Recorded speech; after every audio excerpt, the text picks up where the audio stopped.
Yeah, so Facebook blocked me. They won't allow me to live stream. So I'm finna do this video and I'll upload it. But I'm pretty sure that they're gonna block it, and they probably block my page after I show it, because that just shows you the level of corruption and control that is taking place in Birmingham and in law enforcement period in America. This shit is dead motherfucking serious. You know, I've been under the mindset that people be exaggerating and be paranoid, and you know, and conspiracy theories, they just tripping. But these motherfuckers is dead goddamn serious, bro. Like, why is they fucking with my Facebook page?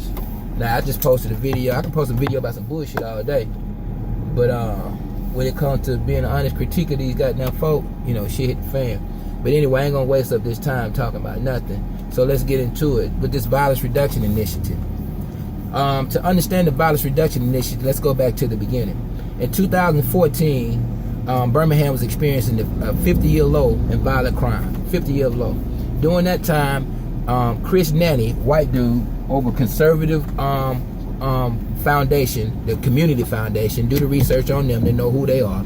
He came to to Mayor Bell and introduced to Mayor Bell the violence reduction initiative. And about putting the violence reduction initiative in Birmingham. Now again, why did he come to Birmingham? At the time that Birmingham was experiencing a 50-year low in violent crime, why did he come to Birmingham and ask and want to input a violence reduction initiative over the city of Birmingham? Chris Nanny, the head of a conservative foundation that's not a player in Birmingham. You're not doing anything positive in Birmingham. You're not fighting against poverty in Birmingham, homelessness in Birmingham. You're not donating any money toward literacy in Birmingham. You're not donating any money for the things that cause crime or cause you know, the precursors to these things. But you want to come in and give $750,000. That was the Community Foundation partnered with the Alabama Power Foundation, gave Mayor Bell $750,000 to embark this violence reduction initiative on the city of Birmingham. We initially, when we first heard about it, we inquired about it. We sat down with Gwendolyn AG. We actually did a protest. Let me be clear. We did a protest at the Civil Rights Institute, Black Lives Matter. We did a protest at the Civil Rights Institute in opposition to this violence reduction initiative, because of a component that's in the violence reduction initiative, which states that they would target a 1% of the population. Basically, what they was doing is targeting people who was under some type of state supervision, whether it be probation or parole or something to that effect, who had violent crimes. They'll bring them in and basically give them this ultimatum: either you get your life together or else. But the or else went on further than that. It said, or else we're not going to only crack down on you, we're going to crack down on you and everybody who you associate with. Now, this association, they use the term grouping. You group with this grouping. Who defines how people are grouped? They do. Do they let us know how they are grouped? No. What is this group? What is this grouping dependent upon? Is it because you're related? Is family a part of this grouping? Is just friendship a part of this grouping? Is gang related part of this grouping? Is living in the same community a part of this grouping? Is being Facebook friends a part of this grouping? Nobody has yet to determine or tell us what this grouping consists of. But based on this grouping, they will crack down on everybody who's a part of this group with the full weight of the police department and law enforcement from the state level all the way down. That includes the National Guard, that includes the state troopers, that includes the county, that includes the city, that includes those tanks, that includes those helicopters, that includes that SWAT team, that includes all of those components that was in Pratt City on yesterday, cracking down from what we are told a non-violent warrant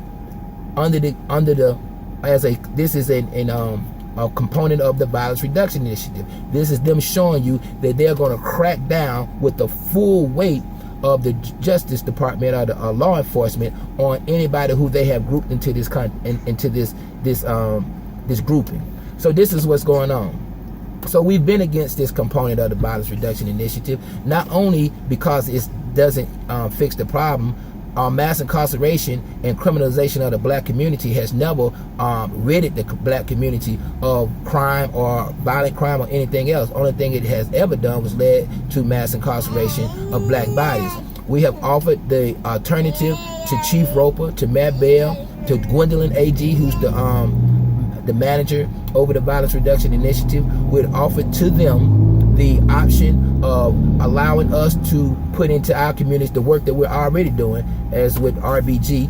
We already in our communities. We already building relationships with every element, from the professional element to the criminal element. We're already getting between beefs and squashing beefs. We're already getting in front of beefs to prevent them from happening. We're already eradicating crime. We've already stopping killing. So that is a component that we need to expand and use to stop and curb crime in our community, as opposed to a way or a avenue that has never proven to be successful, which is incarceration.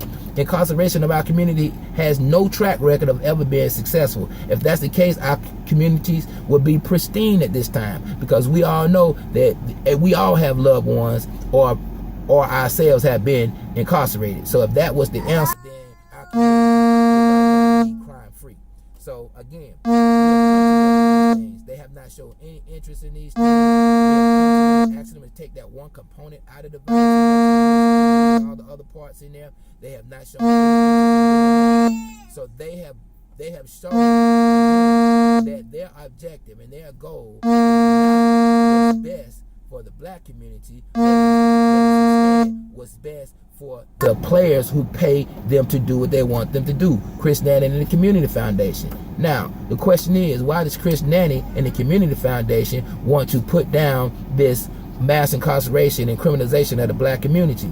Well, the Community Foundation is working hand in hand with the gentrification of Birmingham. Gentrification, as we looked over the country and researched this, the Violence Reduction Initiative is being laid down simultaneously with these gentrification efforts across the nation. So the Violence Reduction Initiative is in effect a feel-good mechanism that is being used to make white folk comfortable with moving into Birmingham, to show them that these niggas is gonna be under control. We got these niggas tamed. We gonna keep these niggas in check while y'all move into this city.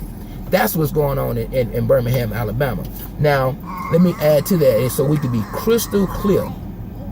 How do I know that Mayor Bell, Chief Roper, don't give a fuck about the citizens of Birmingham in a real way, or crime in Birmingham in a real way? Because let me give you an A, for instance. I can give you many, but I'm gonna give you the latest one. We heard about the shooting that took place in Bennett's Lounge, December 23rd, 2016, right before Christmas.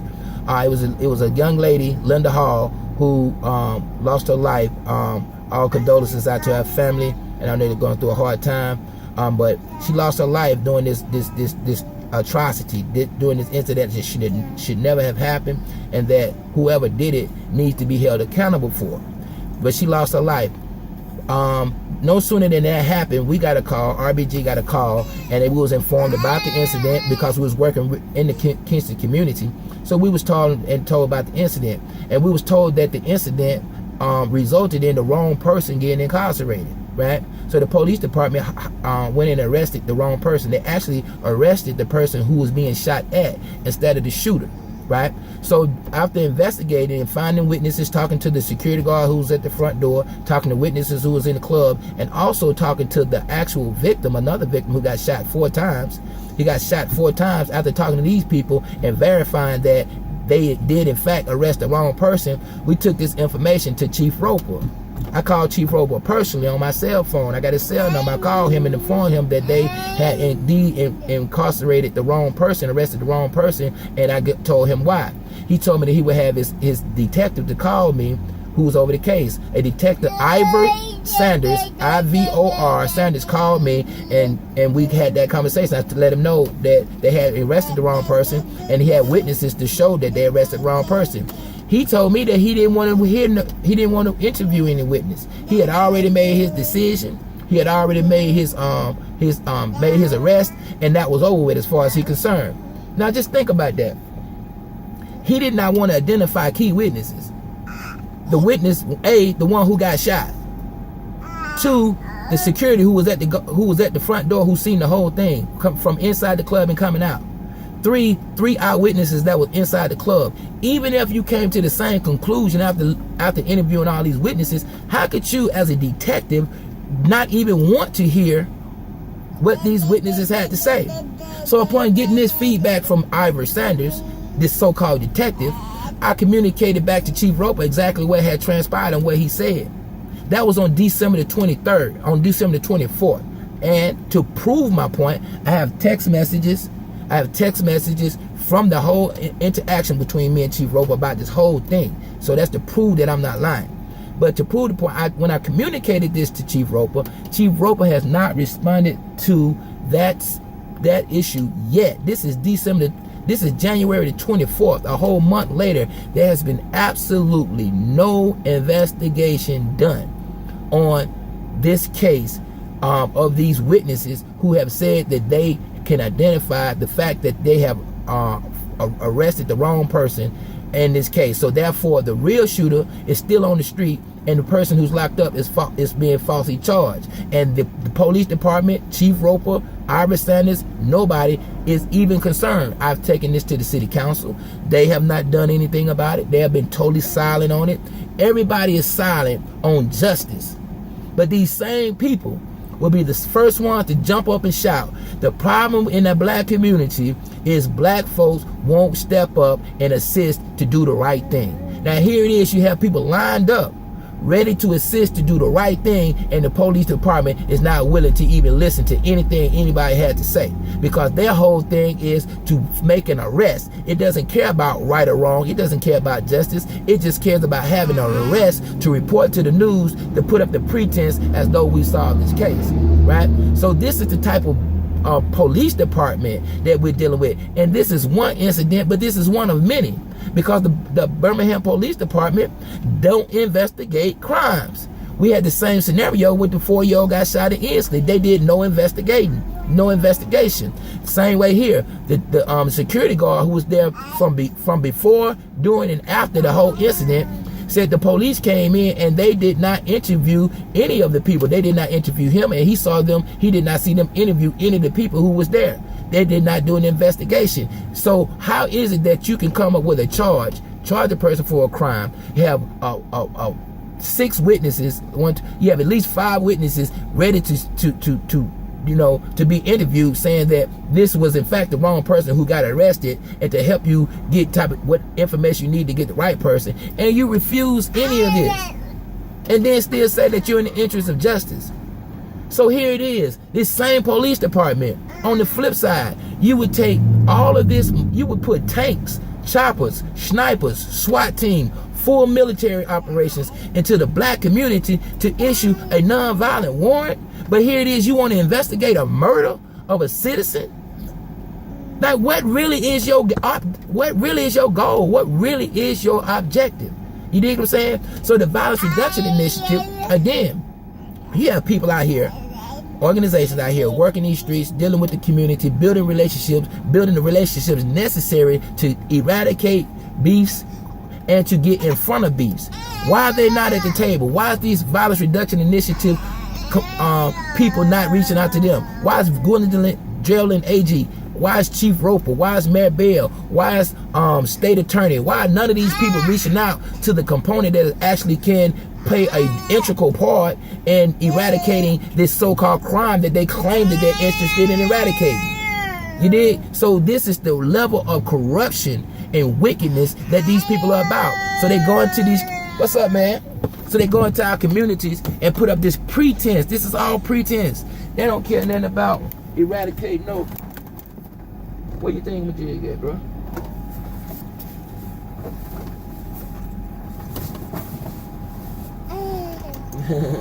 Yeah. So with that, man, I'm gonna peace out, man. But these folks are wicked. They don't care. They show and prove they don't care. And until this is the reason, it is an imperative. It is absolutely mandatory that we take our situations into our own control. We have to create liberated zones. We have to create spaces where we control the politics, we control the economic, we control the policing, we control the education, we control the healthcare, we control every component of everything that's vital to our survival for ourselves. How in the world then a violence reduction initiative, something that was created in John Jay College in New York City, how can they in New York City put down a plan or strategy to eradicate crime in Birmingham, Alabama? What do they know about Birmingham, Alabama? What do they know about Inglenook? What do they know about Gate City? What do they know about Kingston? What do they know about Ensley? What do they know about the people who are in these communities? What do they know about the relationships and the beefs and the issues that take place in these communities? They don't know anything about it. So how you gonna take their information, Chief Roper, and label it as imperial data, something come from fucking New York, and not even have a relationship with the people who are right here in the communities? This is ridiculous. Hey, man. You ready? Let me get that right there. There you go. So, with that, man, I'm going to close out, man. Let me get to my little man right here and tend to him. But I just wanted to be known exactly what's going on. This is an all-out assault on the black community. This is nothing but criminalization of the black community. This is only going to lead to mass incarceration. This is not a solution for us. This is only an assault on us. Those who don't understand this, like Martez was saying, those who don't understand this because you've been led to believe something different. You have to think past what people are telling you. These people who are so-called your leadership are not working in your best interest. They're not working in the interest of the black community. And with that, I'm going to say black power and peace, man. Just think, because this shit right here is really serious.